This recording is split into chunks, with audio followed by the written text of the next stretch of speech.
resistance band, we're anchoring it to an immovable object, being the squat rack.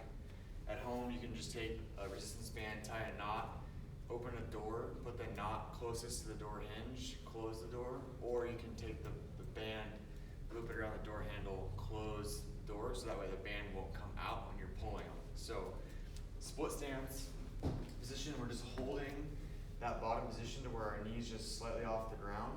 And we're gonna have our front shin kind of mimic our torso angle. And we can also kind of bias our quad a little bit if we want to, and that'll be listed in the programming notes, but by just driving that knee forward, we're gonna get a little bit more quad work. And then for somebody that's irritable in the back hip, so as you can see here, my hip is not in a lot of extension, so I can kind of adjust my feet width to play with my back hip as well. So a couple different ways that we can progress this or regress it, depending on where your current capacity is. So pay attention to the note section you're programming. What we're gonna do is we're gonna hold a split squat, and we're gonna move through a Pallof press. So hands start at my chest, reach straight out, arms locked out, come back to my chest, nice and slow and controlled.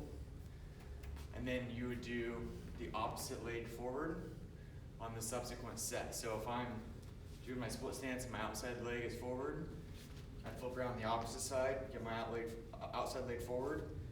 That would be an example of one set. On your next set, you would have your inside leg forward, so that way we're alternating which leg is forward, and that's gonna kind of change the dynamics of kind of the lateral and medial musculature, what's being worked while performing that Pallof press.